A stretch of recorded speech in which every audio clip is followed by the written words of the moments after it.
সৃষ্টিকর্তার পূজা করো, তারই ইবাদত করো, তারই স্মরণ করো, তারই ধ্যান করো, তারই জপ করো, তারই তপ করো, তাকেই খেয়াল করো, তার হুকুম মতো সব কাজ করো। তাহলে মানুষ আমরা আখেরাতের তুলনায় দুনিয়ার জীবনটা ক্ষণিক আছে নাকি। আখেরাত যদি সমুদ্র হয়, দুনিয়ার জীবন এক বিন্দু পানি হতে। তাহলে এই দুনিয়ার কোনো আমাদের মরতে হবে।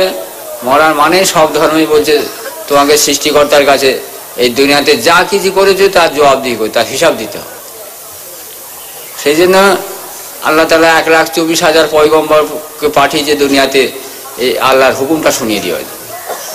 খ্রিস্টান ধর্ম, হিন্দু ধর্ম, মুসলমান ধর্ম, সব ধর্মেই মহাপুরুষ এসেছে। তারা কি বলে গেছে? তারা বলছে এক সৃষ্টিকর্তার পূজা করো, তারই ধ্যান করো, তারই জপ করো, তারই তপ করো এবং তার হুকুম মতো কাজ করো।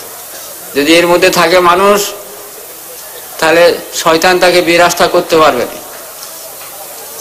শয়তান মানুষের 24 ঘন্টা দুশ্মন। আমরা দুনিয়ার কেউ দুশ্মনী করলে তার ক্ষতি করবার চেষ্টা করি, আর শয়তান মানুষের 24 ঘন্টা দুশ্মনী করছে। তার প্রথম কাজ, শয়তানের কাজ মানুষকে আল্লাহর স্মরণটা খালি ফুটিয়ে দেয়।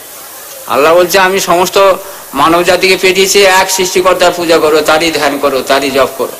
কিন্তু শয়তান মানুষের জানি